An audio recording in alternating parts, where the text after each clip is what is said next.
come back after being released from Dallas Juvenile Detention, 90% are rearrested within 1 year. Most that get out of the local juvenile detention centers, we're starting to see are committing violent crimes such as robbery and murder when they get out. So there's been several youth coming out of Dallas Juvenile Detention Center that have done that. When they release, what's their form to do? The kids that's at risk, the kids who haven't got in trouble. So they're the kids that's flying under the radar because the kids in trouble is getting all the attention. For the most part, there are no resources and there are no program for children who are not getting in trouble. So you almost have to get in trouble just for your mother to be able to put you in some anger management, to put you in some life skills programs, to get you some program development or some behavior modification. So knowing that the focus is Dallas and Fort Worth, the inner cities, the surrounding areas, because of the municipalities, they have resources for the youth if they get in trouble in Arlington, if they get in trouble in Bedford, if they get in trouble in South. But Dallas youth and Fort Worth youth only have two options, the graveyard or incarceration. Well, now you tried to do some work with the juvenile centers. Yes, sir. What was all that? Politics began to play. The juvenile centers, and I have no shame in saying this publicly, the juvenile centers are just housing facilities. They're like housing cattle to go to the slaughterhouse. So the kids in juvenile are just sitting, right? So they don't really have any program for the kids in juvenile. So they're just being housed so they can grow up and go to prison. Well, what are we gonna do? Whose fault is it? It's our fault. So we're not gonna because the juvenile detention center can't do it by themselves. The courts can't do it by themselves. The police can't do it by themselves. The politicians can't do it by themselves. So the saying have always been, it takes a village to raise a child. So our village is, it has to be a holistic approach. Okay. Holistic is everybody's involved. The family, right. The police, okay. the courts, the politicians, everybody's involved in this decision making, especially when it's dealing with our youth. And what about the church? The church, the church have, Dr. King said this before he passed. He said that the church is losing its zeal, that it's starting to become obsolete in the community because it's invisible now. Now you have to go to church. The church used to come to us and get us because the instruction was go out and find those lost souls. Lost souls just don't walk in the door. You have to go out and get those lost souls. So the church stopped going out and get and start relying on everybody coming in. So they only open their doors maybe 6 hours out of the week when the conditions are dire. And if you go from South Dallas, if you go from Oak Cliff, and you go just to West Dallas, just between those three neighborhoods, you probably got over 500 churches. Well, let me stop you right there for a minute. In my district, in District 4, in which I represented, there are 384 churches. So I take that back then. Let me correct myself. So between South Dallas, Oak Cliff, and we're not saying South Oak Cliff, just South Dallas, Oak Cliff, and West Dallas, it'd probably be 3,000 churches in those communities. There's a lot of them in my district alone. So between the churches, the liquor stores, and the drug houses, the church is open the least. Now you got a point. The church is open the least because the beer and wine is open 24 hours. Come on now. The whorehouse is open 24 hours. Strip club closed at 5. The church closed at 3. Everything closes. So there's no soup kitchens. The church provides no daycare. The church used to have a van that went out and picked up the kids. The church used to come out and feed. The church used to come out and have buy. The church don't do nothing now except open the door and say, hey, y'all come in here and ask for money. You never see a church put no money back out into the community. Now there are some churches. Name me one so we can identify them to the youth. Cornerstone. Cornerstone Baptist Church, I have done prison ministry with Cornerstone Baptist Church. Shout out to Reverend McKinsey. And I'm just naming the one, but there are several, Yeah. but the mega churches, they have some programs, and I'm agreeing with you, let me tell you that, I'm not disagreeing at all. We gotta figure out how we're gonna call out the pastors and make sure they open up the doors of the church. And this is why I'm so confident speaking like this. I used to teach a class at the adult parole office with the pastors and the chaplains. It was Welcome Back Tarrant County, and it was headed by one of the Southern Baptist leaders, Chaplain Jerry Colbert, right? So I met all the black pastors. That's how I know Cornerstone is involved in prison ministry when as far as returning back, and they also go into the prison because my mother does it with them. But for the most part, every Tuesday and Thursday it was mandatory for every guy that was getting out of prison to come to McCart office, the Central Parole Office. So I'm teaching with all the pastors. Right. I noticed there wasn't a lot of black churches involved in prison reentry. So when you ask prisoners, you ask any inmate, however long they've been in prison, when it's time for Kairos, and when you look at who's coming into the prisons, when you go to Huntsville and you see all them people with Bibles and them churches standing outside them walls, there's not a lot of black churches. When you go to prison and you see who's volunteering to visit inmates, it's old white women. When you go into the juvenile facilities and you see who's visiting our young black boys, it's old white women bringing them snippers. It's not the black church.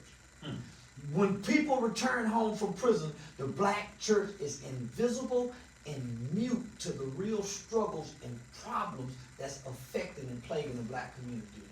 But let me be real clear, I always want folks to understand, I understand and I know about prison because I've been to prison. Most don't know that. But I tell people, because the backbiters, they get on there. One woman was saying on the radio a couple weeks ago, well, he need to go back home and just stay at home with his leg monitor. Well, I don't have no leg monitors. I want folks to understand that I have been to prison and I'm gonna do something about it, in which I mean that I'm gonna make sure that folks that's been there, they get their rights restored. Yeah, and ironically, and I don't want to make this political, but the Tarrant County GOP Republican Party have been trying to do criminal justice reform in its own way by helping guys to get their rights restored back. But one of the main things they've been trying to do is send a bill to legislation before our state Congress is to stop people from going to jail for child support, but they can't get nobody to jump in on them just because they're white Republicans. Hold it right there. Charleston White. We'll be right back. We'll keep it high.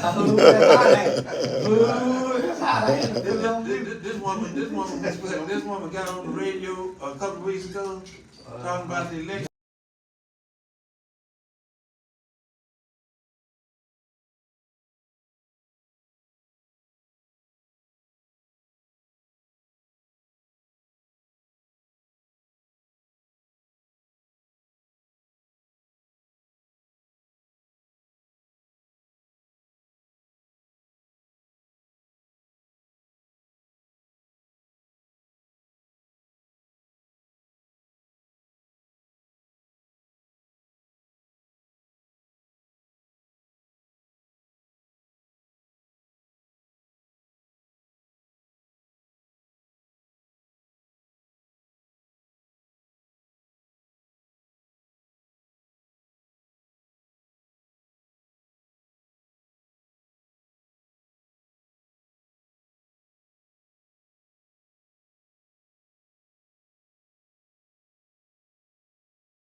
Say, man, what's up, y'all? Come on up in here, man. I'm letting y'all get an opportunity to see some of the show, man. Say, man, this is how we change the game.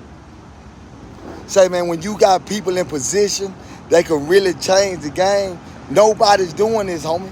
Say, man, we gonna have a building in the next week. We got city councilman people that's tapping into the things that we doing. Say, man, when I say we finna change the whole game up, this is not no internet. This is off the internet. Y'all listen to this. I want y'all to listen to this. And y'all finna learn some game. Real talk. Everybody be talking. Nah, this real life. Y'all tune in real quick. I'm gonna put y'all on mute so I can make the show go on.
Okay, we're gonna start rolling.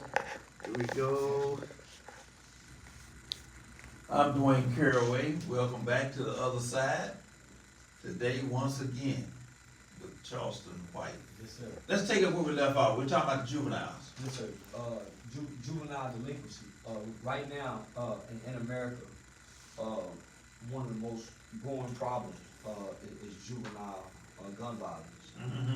So we haven't seen these kind of numbers in crime statistics amongst kids since the early 90s.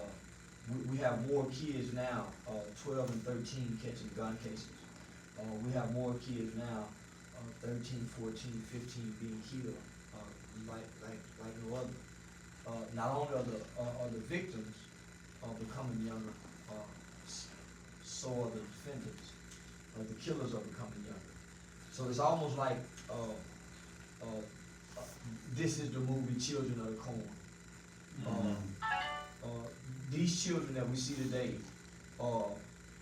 it's like they're playing a video game in real life because they seem to be emotionally detached from human experiences.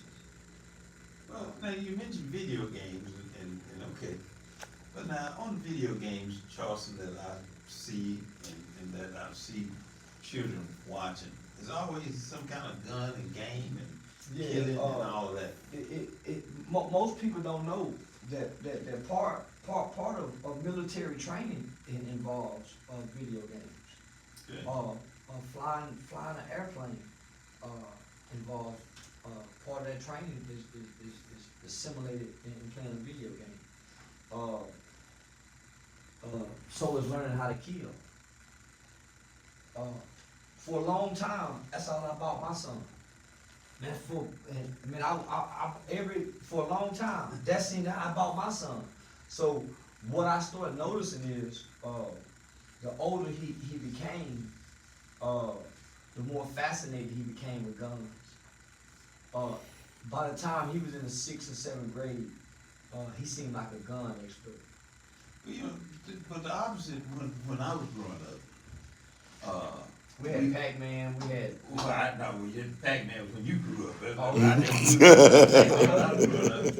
But we had a gun, cap pistol. We bought a pistol gun. We bought a roll of caps, and we had to put them in there, and we put a cap on Indians, you know, and that was it, what we were doing. And our fascination we grew out of the gun.